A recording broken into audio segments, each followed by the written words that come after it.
overnight, and the number of lives lost to those catastrophic wildfires in Hawaii. And in the meantime, thousands of residents and tourists are still being evacuated. NBC's Miguel Almaguer joins us from Maui. The danger is far from over. Miguel, good morning. Savannah, good morning. That sobering and staggering death toll now stands at 36, and authorities fear at first light here that number could rise even higher as they comb over the wreckage. Meantime, some 4,000 people have been evacuated. Hundreds remain at this high school behind me inside the gymnasium where they slept overnight. It's unclear when they'll be able to return back home. When we talk about the death toll, it's a reflection of just how quickly and how explosive this wildfire was. There's now 3 wildfires burning in the Maui area. It completely decimated areas so quickly. Folks simply did not have time to gather any belongings. As we told you last hour, some actually plunged into the Pacific Ocean to escape the flames. That's how quickly this wildfire was burning. Authorities don't have any numbers on containment. They still don't know what caused these wildfires. They are in drought conditions here in Maui. That's the perfect fuel for these flames, which have just exploded across hillside and into communities. Officials say the Army, the National Guard, and of course firefighters are on the ground here. They're going to have a tough fight though over the next several days. The winds, while not as powerful, while not reaching 80 miles per hour as they have in the past, are going to continue to kick up. So this firefight, Savannah, is still far from over. All right, Miguel, thank you very much. And a little earlier this morning, I spoke with Adam Weintraub, who's the communication director for Hawaii Emergency Management Agency. It plays a critical role in coordinating the disaster response.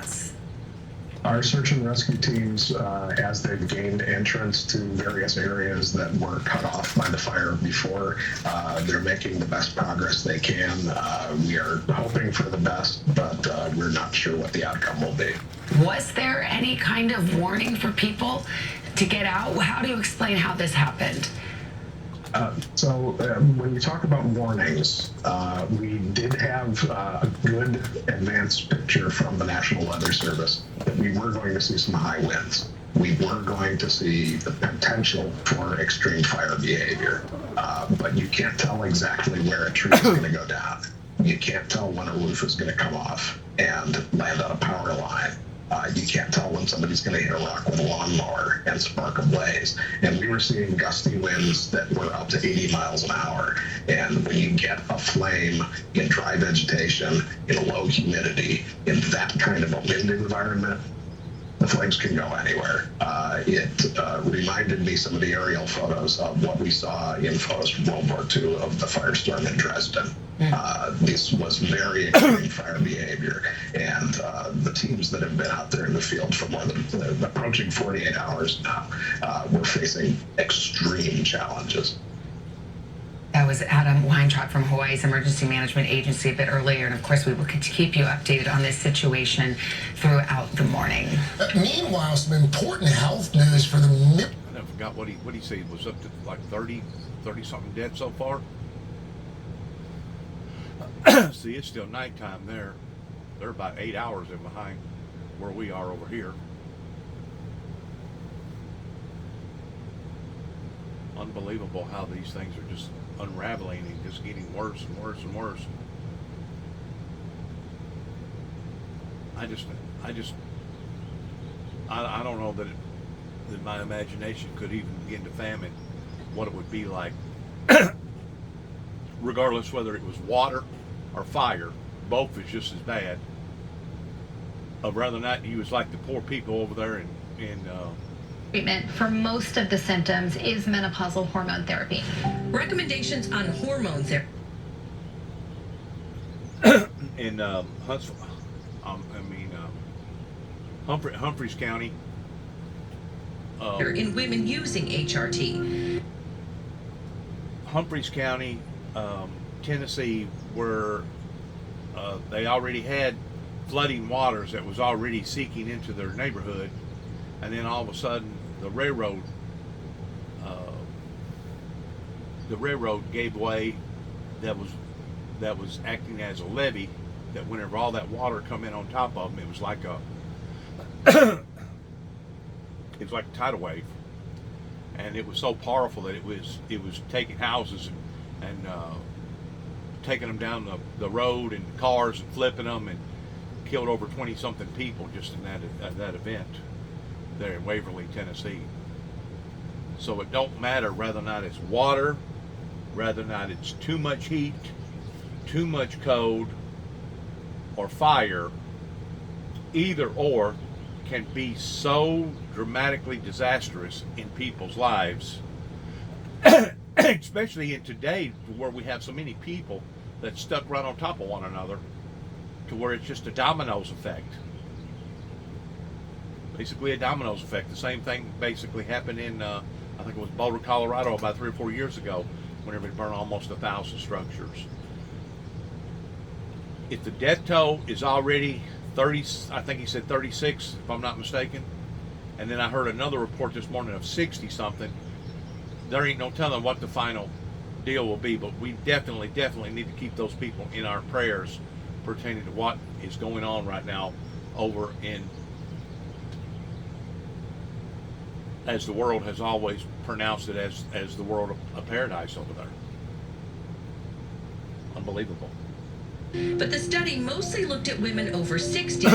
One of the study's researchers, Dr. Joanne Manson, told a podcast in May the results were perhaps blown out of proportion, especially in terms of the use of hormone therapy. Experts now say that there is less risk and more benefits, specifically for younger women than the study included. But hormones are not for everyone, depending on medical history. The FDA recently approved a new non-hormonal drug to treat hot flashes and night sweats. Speak to your doctor. Find out what the most appropriate treatment is for you. There is a lot to learn, as menopause has its moment. And sometimes the answer isn't anything you buy at all. What's worked for you? Good, healthy diet, yoga. It can simply be embracing the change. So you like this phase of life, it sounds like. I love this phase of life. I am stronger than I've ever been physically and emotionally. And I feel like I know what's going on and I take charge. Good discussion. And yeah, so that might be the key, really taking charge of your own journey. Adrienne, that you just saw there, she actually started a business to help other women going through it. You know, look, it's something that's going to happen to all of us, and so your friends, your family can talk about it and help. Of these conversations. Listen, I'm 45 now, but you know it's coming. And a lot of us, we don't want to be uncomfortable. We're afraid that it's going to happen. We welcome aging, obviously, but if we can make it a little easier. Well, yeah, and like you said, it's not your mother's menopause. A lot of people remember, oh, my mom went through it, or my aunt, and they had this and that struggle. I think it's super important what you said in the piece, which is before you go shop till you drop, go see your doctor and see if hormone replacement therapy is right for you. You know, start there. And there are these certifications now for doctors that can get specially trained. Menopause.org is a good resource always. You know, they have doctors that know about this because they didn't talk about it in medical school for so long. They're finally having courses. What about in journalism school? Did you ever think you'd say, you know, on the air?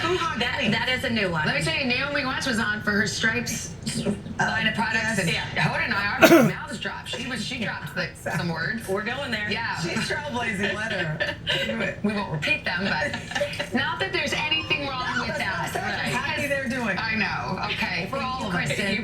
Great conversation. Glad we're talking about it. Al's delighted. He's delighted we're discussing it. I remember whenever my grandmother was going through what she was going through with dementia, the conversation come up about menopause, and then the conversation come up about an afterlife baby towards, she'd done already had 3 children, and about 10 years later she wound up getting pregnant again after she had already went through the change of life, and I think they call it the change of life baby or something like that. But why her biological, whatever you want to call it, kicked back in to the degree that she become pregnant with my uncle, my dad's brother, I don't know if that's explainable from the medical perspective of what happened there, but there's no doubt that women go through a tormentive time in their latter years towards their body changing over from one element to another element that men, including myself, really cannot equate or assimilate in any form or fashion towards what they're going through, because I'm pretty sure it has just as much of a psychological bearing on these women as it does a physical bearing. I mean, we can say that we understand all that we want, but in reality, we really don't have nothing to compare to, because men hasn't never went through nothing like that. Now, they do claim that men does go through a form of menopause or changing of life, kind of like the experience whenever you was just a young lad. Let's say you was 9, 10, 11 years old, and all of a sudden your hormones started changing, and there were certain things about your body that was taking place that that wasn't normal. I think regardless whether you're male or female, regardless whether it be the beginning phases of your life or the latter part of the phases of your life, your body is going to transfigurate into different ways of the way that it reacts and how it responds based upon age and etc. Now, that's just my opinion. I'm not a professional doctor. I don't claim to be a professional doctor. I'm just telling you what I know that happened to my grandmother whenever she had dementia, that the conversation come up about the change of life and her having a child in the latter part of her years that she had no earthly idea that she was even qualified or capable of being pregnant. So it does happen. I don't know how often it happens, but it does happen. Let's go to something else real quick and see if we can catch up on some other stuff here. Sorry about that. Didn't change over like it should have. At a time, switch and get your second month free. Yes. See what this is real quick. Very quickly, after an initial good start in the immediate aftermath of the coup with a very strong statement, didn't follow through with action. They made the mistake of setting a deadline that was a week long, which gave the junta time to consolidate support. This was a coup launched by the Presidential Guard, a unit of a couple hundred men in a much larger military, which was not involved.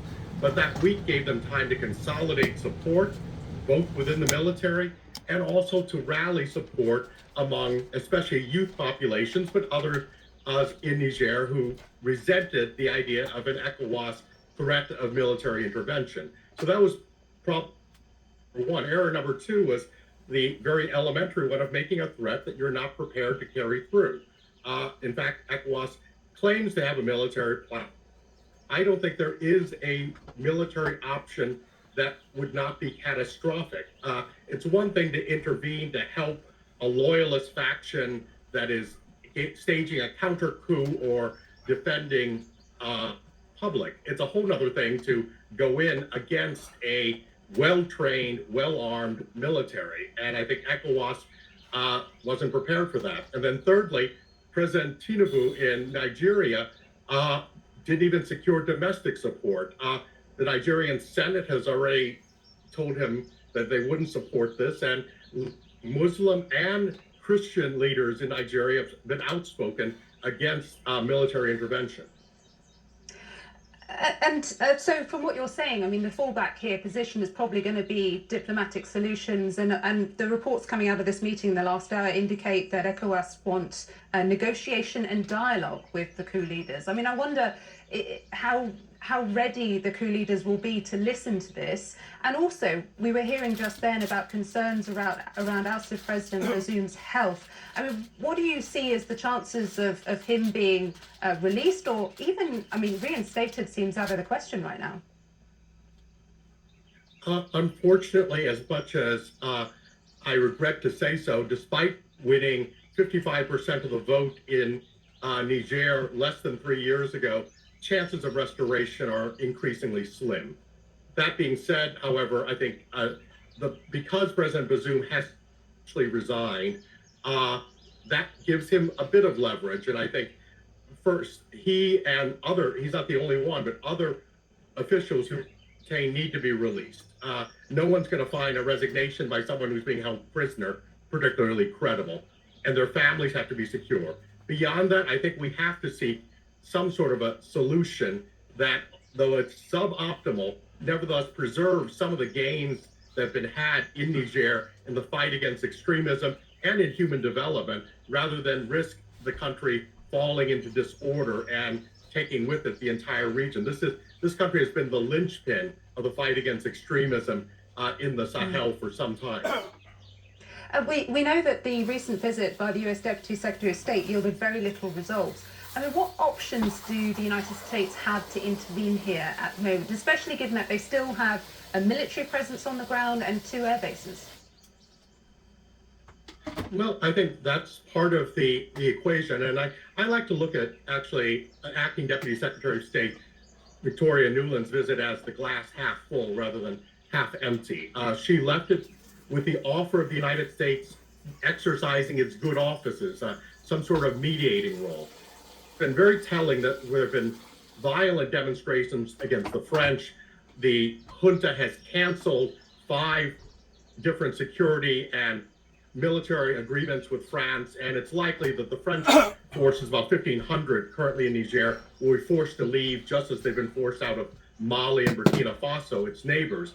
But there have been no protests at the U.S. Embassy and no demands for the U.S. to withdraw. So I think there is a room for maneuver here. It has to be very delicate. It's not going to be to everyone's liking, but I think we can't let the best be the enemy of the good here, and we have to preserve some of the hard-won gains that have cost a great deal of treasure, but also lives. Yeah. Delicate maneuvers ahead. J. Peter Pham, we really appreciate your perspective on this. Thanks very much for joining us. Thank you for having me. All right, coming up on First Move, rising revenues but falling subscriber numbers. Disney's mixed earnings means the CEO, Bob Iger, is feeling the pressure. We'll dive into Disney after the break.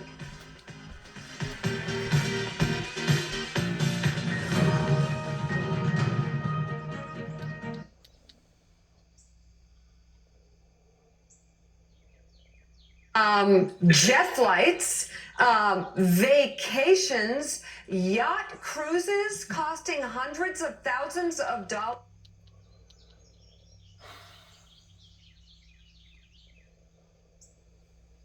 All right, we'll check that. Yeah. It's a game today? Yeah.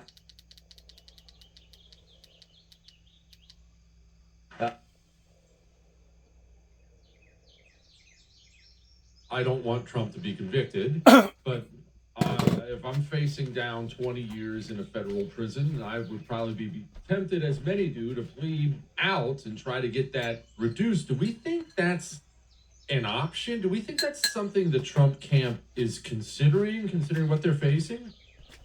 I don't think so, because given the obstruction and then conspiracy to obstruct, even if he pleaded guilty to one of those, based on case law and precedent in January 6 cases, he could still be sentenced to 3, 4, 5 years in prison, even if he takes the plea deal. So there's no guarantee that accepting a plea on these 4 counts will keep him out of jail. Now, that being said, Jesse, there's no way that the January 6 case goes to trial before the election. Even in the best circumstances, the average charge to trial schedule in January 6 cases is 14, 16, some months. I don't know what that's all about.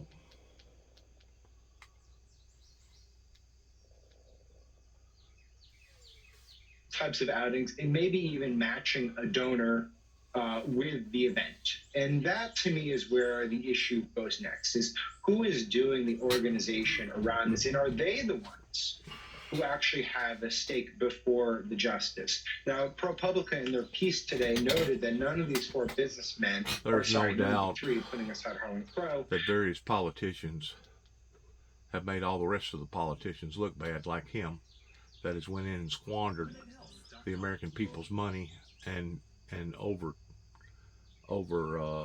exacerbated their rights in what that they have done for the pleasures of themselves versus the pleasures for the people. There's no doubt that our system has been abused for so many years by people that wants to say that they're in office for the benefit of we the people, but in reality they're not in office for we the people, they're in office for themselves. It's really sad. It's sad that the American people has sat idly by and allowed for this to go on as long as it has towards squandering their responsibilities to the degree of where we are today as a nation as a whole.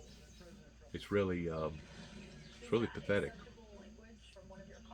Racism should never be tolerated. A white nationalist is racist, Senator. That's your opinion. But what do you say to people who are worried you'll tip the election? I just say that it's simply not true. It almost makes a democratic country powerless to the extent that now instead of the people being in control of their politicians, the politicians are in control of their people. Which once that happens, then you're bordering on tyranny versus democracy, autocracy versus democracy. That includes China.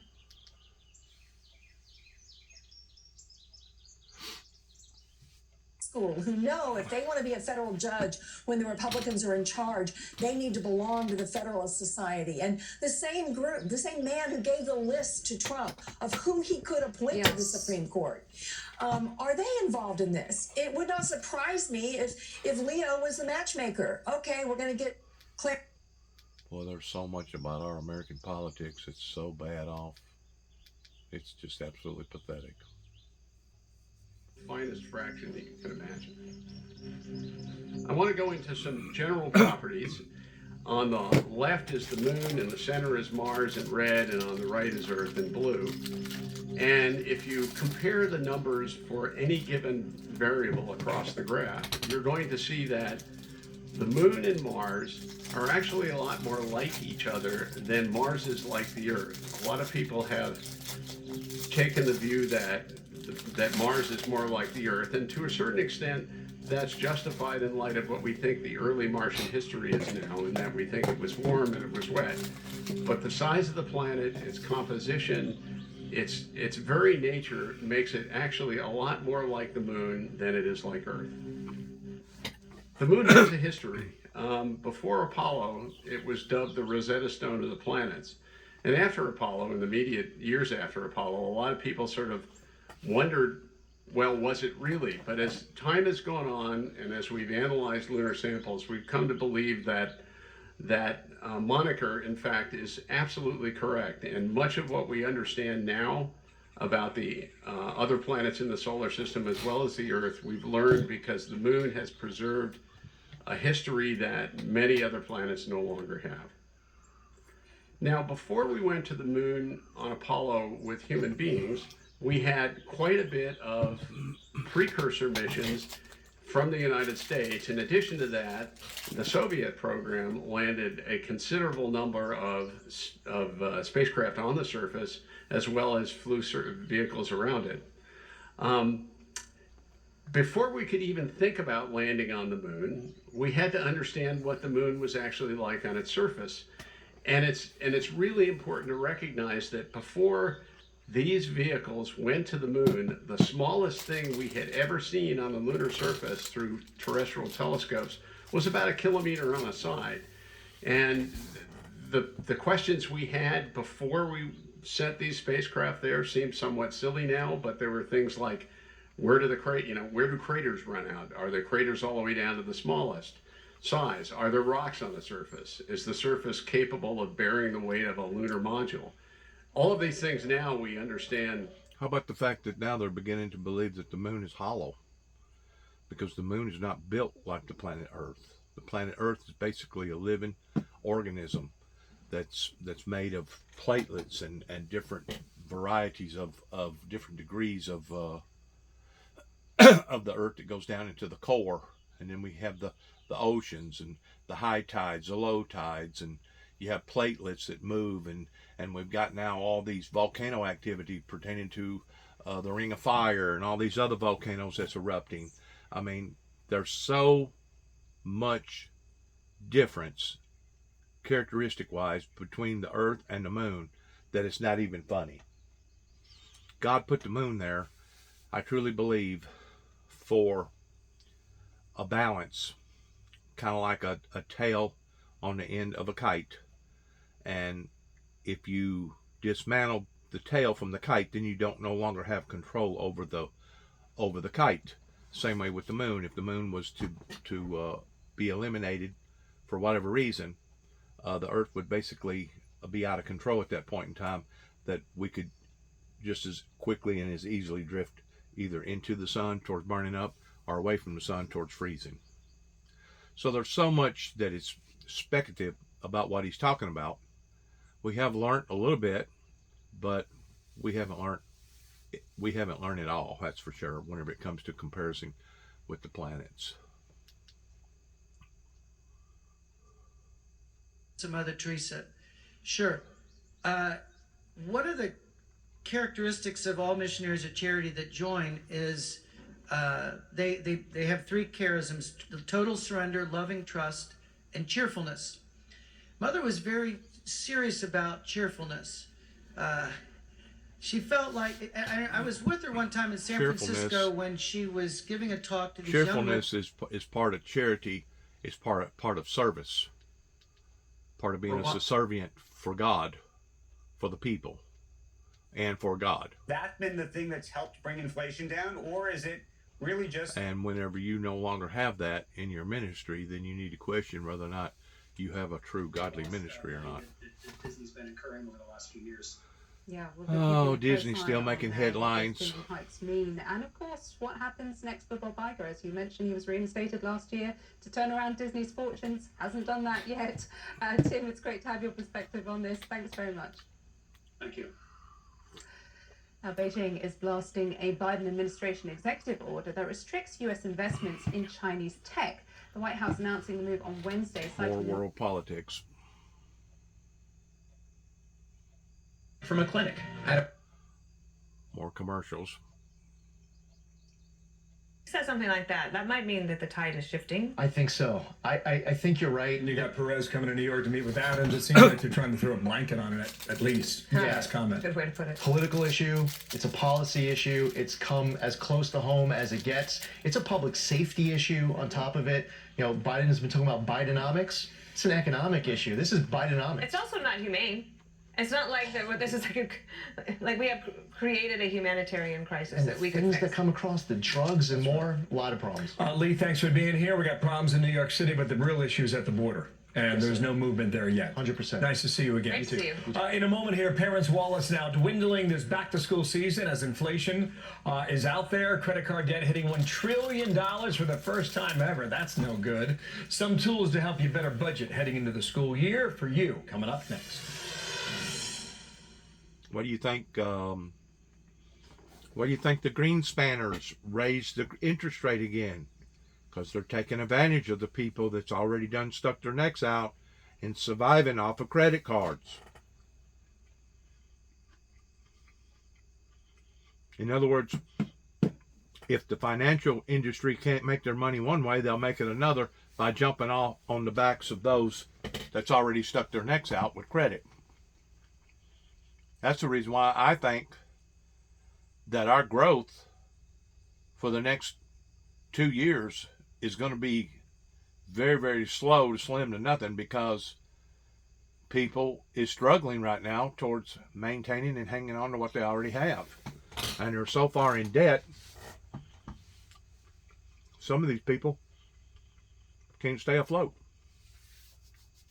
Especially whenever you add the interest rates on top of their already foreseeable problems, kind of like what happened in the early 80s whenever interest rate went up and fuel went up. That caused basically the economy to go upside down. That caused so many mom and papa businesses to go out of business, not just with your farming industry, but also other industries. And we're basically going through another cycle of the same thing, where the rich man, the conglomerates, is taking advantage of the working man. Of course, the poor man, he's already done fell through the cracks.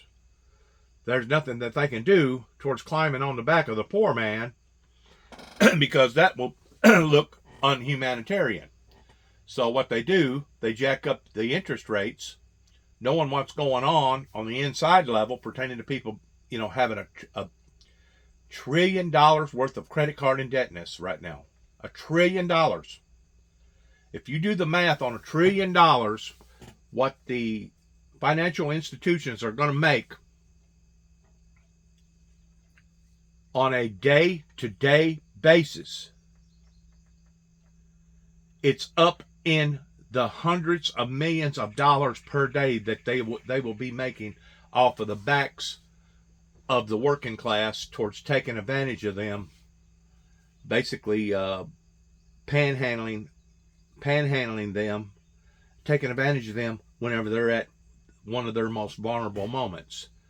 COVID had a great deal to do with this, but also what had a great deal to do with this was the unmanageable proceedings that was going on with our politics up in the White House. That was another contributor to COVID because of all the people that basically died that shouldn't have to have died. One problem exacerbates another problem. It's just like dominoes.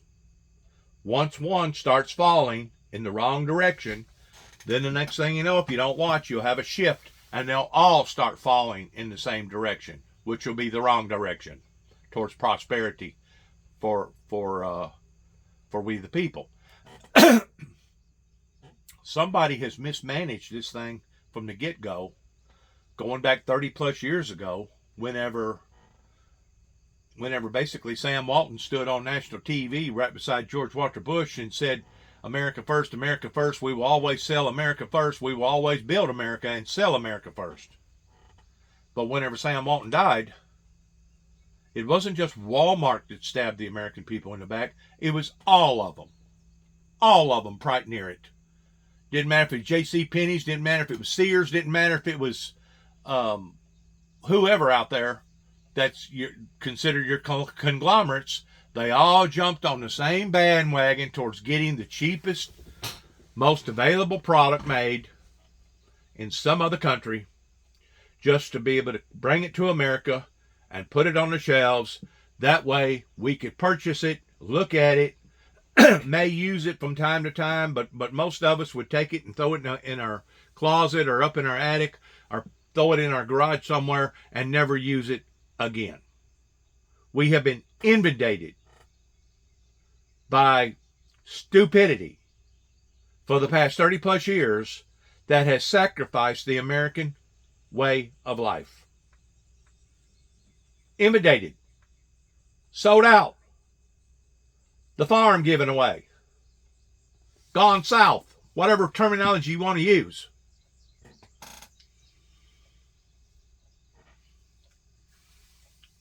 On your viewers at Fox.com.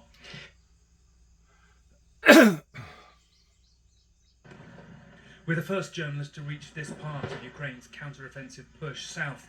Wars. Rumors of wars. Commotions. What's the Bible say about all this stuff? 1% of residents who lost insurance coverage in June. This as the federal COVID health emergency expanding the eligibility requirements expired.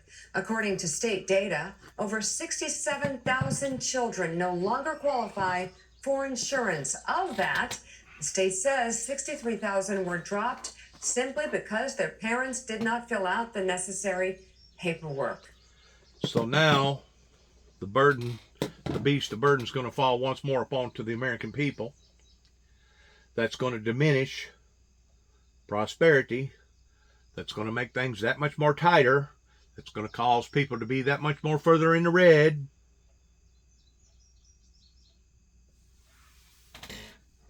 You don't have to be a brain surgeon to figure out what's going on here. There has been a travesty beginning at the top that now, in order for the top to survive, they're going to have to take advantage that much more of the working class. Like I said, they can't take advantage of the poor class because the poor class is already basically doomed to begin with. But what they can do is jump on board towards raising interest rates. What they can do is do other things that has caused us all to get in this shape to begin with, beginning with the oil, crude, petroleum companies that jacked the prices up the way that they did in the year 2022, that made more profits that year than ever before, ever recorded. That's the reason why I say those people, a lot of them need to be put in jail because they have purposely driven up the prices that way, price gouging or price fixing up onto the world's economy, not just the American economy, but the world's economy that has put us where we are today, not just as an Americans, but as a global society. And of course, the main perpetrator that was in behind all that was OPEC, Satan himself, that is now laughing and sniggling and giggling because he has brought this pain and agony and sorrow into so many people's lives that now people are, not by the dozens, not by the hundreds, but by the thousands every day here in America. That ain't counting all over the rest of the continents, but there's thousands of people sifting through the cracks. And I'm talking about good, honest people, good people that had made an agreement with their creditors and they was struggling towards doing the proper and right thing, that would go to work sick, that would put up with things that ordinary people never would put up with, that now those same people are at the precedent towards losing everything that they ever thought about working for. And you wonder how come people are being shoved out of society to the point of going from being a decent individual to a indecent individual. You know, whenever times get hard, and it happens all the time, when times get hard, that's whenever people starts doing things that they ordinarily never would have done if things would have been handled properly in a I'm going to use this as an analogy, as a piece of equipment or a watch, a mechanical device that was running perfect, that if things was running the way that things should have been running, they wouldn't have to have resorted to crime. They wouldn't have to resort to lying. They wouldn't have to resort to this. They wouldn't have to resort to cheating here and cheating there. But because now the upper epauleage has failed us, now it all comes crashing and tumbling down on the working class. And it's really bad, because whenever I was out there working and I seen what kind of taxes that they was taking out of my check every week, and sometimes I was paying as much as $600, $700, $800 a week, which not only just depending upon what state that I was in, regardless whether it was federal taxes or state taxes, and if you add the insurance that they deduct out of there too. I mean, yeah, you may have been making big money, but you was also paying big money. Who's the ones paying for this? Where does the burden fall upon? It falls upon to the feet of the laborers of those that's the working class. Now you wonder how come people have chosen to want to be basically deadbeats. Well, whenever it reaches the point that you can actually make more money by drawing a stupid check, and I don't mean that disrespectfully, but I'm just going to use the terminology that I've heard used many, many times beyond the rocking chair check.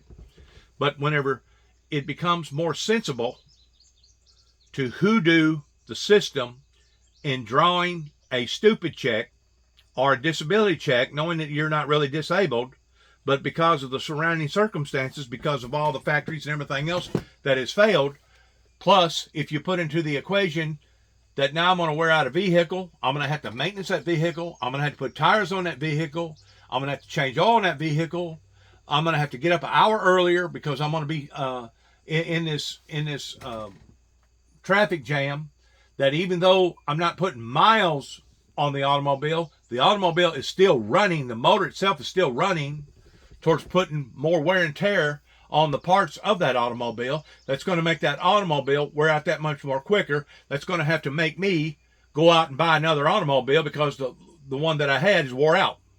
No good.